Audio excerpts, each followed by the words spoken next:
Hi டூபீஸ் எல்லாரும் எப்படி இருக்கீங்க? அல்ஹம்துலில்லாஹ் நான் ரொம்பவே நல்லா இருக்கேன். நீங்களும் நல்லா இருக்கீங்கன்னு நம்புகிறேன். வாங்க வீடியோக்குள்ளே போகலாம். இது நேற்று சண்டே எடுத்த வீடியோ தான், எடிட் பண்ண டைம் இல்லைன்னு சொல்லிட்டு இன்றைக்கி மண்டே உட்காந்து எடிட் பண்ணிகிட்டு இருக்கேன். சனிக்கிழமை நைட்டே கிச்சன்லாம் தொடச்சி க்ளீன் பண்ணி வச்சிட்டேன். பாத்திரமும் கழுவிட்டேன், ஆனால் கொஞ்சத்தை மட்டும் கழுவாமல் போட்டேன். அதனால தான் இப்போ சிங்கில் கிடக்குது. தூங்கி முழிச்சு காலையிலேயே முதல் வேலையாக டீ போடலான்னு சொல்லி பார்த்தேன்னா பால் இல்லாமல் போச்சு. அதனால் கருப்பட்டி டீ தான் இன்றைக்கி போட போகிறேன். கருப்பட்டி எப்போவுமே நாங்கள் ஊரில் தான் வாங்குவோம். என் ஹஸ்பண்ட் ஊர்லேருந்து ஒரு 3 கிலோமீட்டர் போனோன்னா பரமங்குறிச்சின்னு ஒரு ஊர் இருக்குது திருச்செந்தூரில். அங்கே கருப்பட்டி காய்ச்சி வெளியே தோட்டத்தில் வச்சு விற்பாங்க. கலப்படமே இல்லாமல் நல்ல சூப்பரான கருப்பட்டியாக இருக்கும், நல்ல அருமையாக இருக்கும். அங்கே தான் எப்போவும் வாங்கிட்டு வருவோம். நிறைய வாங்கிட்டு வந்தோம், ஆனால் காலியாகி இப்போ கொஞ்சமாக தான் இருக்குது டீ போட்டு. அப்புறம் அதில் நிறைய இஞ்சி ஏலக்காய்லாம் தட்டி போட்டோன்னா நல்ல காரசாரமாக நல்ல ஏலக்காய் ஃப்ளேவரோடி செம்ம டேஸ்ட்டாக இருக்கும் கருப்பட்டி டீ. எனக்கு எந்த டீ தந்தாலும் நான் குடிக்க மாட்டேன், ஆனால் அந்த கருப்பட்டி டீ தந்தால் மட்டும் எந்த ஒரு யோசனையும் இல்லாமல் மடக்குன்னு வாங்கி குடிச்சிருவேன். அப்புறம் நம்மளும் வந்தாங்க பசிக்குதுன்ட்டு அவங்களுக்கும் கொஞ்சமாக சாப்பாடு கொடுத்துட்டு அப்புறம் டீ போட ஆரம்பித்தாச்சு. டீ ஏற்கனவே போட்டாச்சு, கொதிச்சுட்டு தானே இருக்குது. அது இஞ்சி ஏலக்காய்லாம் நல்லா இறங்கினோன்னே லைட்டாக தேயிலை போட்டு வடிச்சிட வேண்டியதான். தேயிலை நிறைய போட்டால் கசக்கும். அதுக்கப்புறம் லைட்டாக போட்டு வடிச்சிட்டு அந்த தூசி எல்லாமே அந்த சட்டியிலே படிஞ்சிரும் வடிச்சிட்டோன்னா. அதுக்கப்புறம் பாத்திரம் கழுவ ஆரம்பிச்சிட்டேன். பாத்திரம் கழுவுறது ஒன்றும் கஷ்டமான வேலை இல்லை, எந்த ஒரு வேலையுமே கஷ்டமாக இருக்காது, ஈஸியானது தான். ஆனால் அந்த வேலையை நம்ம எப்போ செய்கிறோன்றது தான் முக்கியம். அப்பப்போ செய்கிறோமா இல்லை போட்டுட்டு பிந்தின நேரத்தில் செய்கிறோமான்ட்டு. என்னால் ரொம்ப மோசம், எல்லா வேலையுமே சேர்த்து போட்டு மொத்தமாக செய்யணும்னு நினைக்கிற ஆள். அந்த ஹேபிட்டை மாற்றுறது தான் நல்லது. இன்ஷால்லாம் மாற்றணும். அதுக்கப்புறம் ஒரு செம்பு ஃபுல்லாக சுடு தண்ணியில் சியா சீட்ஸ் போட்டு குடிச்சிட்டேன். அப்புறம் சனிக்கிழமை என் பசங்களும் நானும் இந்த கடலை பர்ஃபி செஞ்சுட்டு இருந்தோம். நல்லா தான் பண்ணிகிட்டு இருந்தோம். அதுக்குள்ளே இவங்க 2 பேரும் விளையாடுறேன்னு சொல்லிட்டு தலையில் கம்பியை வச்சு நல்லா ஆழமாக உள்ளே கம்பியை வச்சு குத்திட்டு வந்துட்டானுங்க. உள்ளே நல்லா இறங்கிட்டு அப்புறம் சண்டே காலையில் டீலாம் போட்டு வந்தோம். அப்புறம் நம்ம வீட்டுக்கு ஒரு புது ஆள் வந்திருக்காங்க. இவங்க வளர்க்குறதுக்குலாம் இல்லை, கறிக்கு தான். ரொம்ப நாளாக வெடக்கோழியாக நாட்டுக்கோழி சாப்பிடணுன்னு ரொம்ப ஆசை. அது கறியாக வரும்னு சொல்லி பார்த்தோன்னா கோழியாகவே இருந்துச்சு. அதை நான் சொல்லிட்டேன் பசங்கள்கிட்ட, ரொம்ப பாசம்லாம் வைக்காதீங்க, அதை நம்ம நாளைக்கு சாப்பிட தான் போகிறேன்னு சொல்லிட்டு யாருமே அந்த பெருசாக ரொம்ப பாசமாலாம் பார்க்கல. அதுக்கப்புறம் அதை காலையில் கொண்டுட்டு போய் கடையில் போய் அறுத்து வாங்கிட்டு வந்தாச்சு. கட் பண்ணியே கொடுத்துட்டாங்க. 100 ரூபா வாங்கினாங்க அதுக்கு. அதுக்கப்புறம் எல்லாம் கட் பண்ணிவிட்டு வீட்டுக்கு வந்தால் பசங்களுக்கெல்லாம் ரொம்ப பசிக்க ஆரம்பிச்சிட்டான். மத்தியானம் லஞ்சு ஸ்பெஷலாக பண்ணுறதுனால காலையில் சிம்பிளாக சிறுபயிரை வச்சு எல்லாேருக்கும் சர்க்கரை போட்டு கொடுத்தாச்சு. நானும் கொஞ்சம் எனக்கு சாப்பிட்றதுக்கு கொஞ்சம் எடுத்து வச்சுருந்தேன். ஆனால் மறந்து போய் லஞ்சு செய்கிற அவசரத்தில் வாய் ரொம்ப ஸ்ட்ரக் ஆகுது. அவசரத்தில் சாப்பிட மறந்துட்டேன். அதனால் 12 மணிக்கு என் பசங்களுக்கே அதை கொடுத்தேன், சாப்பிட்டு முடிச்சிட்டாங்க. அப்புறம் கறி எல்லாம் கழுவலான்னு சொல்லி எல்லாம் கழுவிட்டு இருக்கேன். இதில் ஒரு ஆச்சரியமான விஷயம் என்னென்னா, நான் இதுவரை இந்த மாதிரி முட்டை இருந்து பார்த்ததே இல்லை, ஃபஸ்ட் டைம் பார்க்குறேன். பசங்களையும் கூப்பிட்டு பார்த்தேன், பாருங்கள் நிறைய முட்டை இருக்குதுன்னு சொல்லி ஆச்சரியமாக 3 பேரும் பார்த்தேன். நான் ஃபோனில் தான் பார்க்குறேன், இப்போ தான் ஃபஸ்ட் டைம் நேரில் பார்க்குறேன். இன்றைக்கி லஞ்ச் மெனு என்னென்னா, நெய் சோறு, அதுக்கப்புறம் பருப்பு கத்திரிக்காய், நாட்டுக்கோழி குழம்பு, சிக்கன் சிந்தாமணி, இதெல்லாம் தான் இன்றைக்கி பண்ண போகிறோம்.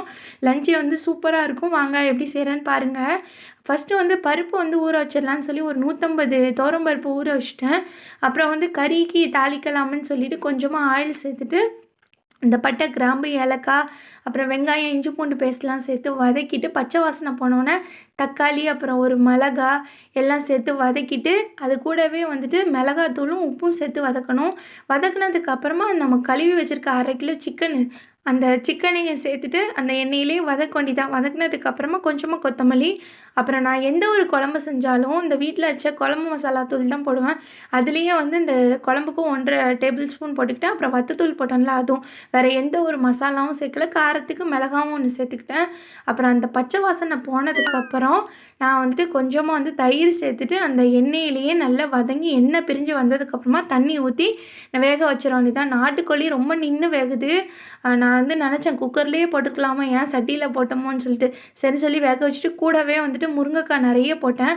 நாட்டுக்கோழி குழம்புக்கு முருங்கைக்காய் போட்டேன்னா செம்ம டேஸ்ட்டாக இருக்குமா. அதனால் முருங்கைக்காவும் போட்டுட்டு இந்த சிக்கன் சிந்தாமணிக்கு நிறைய சின்ன வெங்காயம் உரிக்கணும்.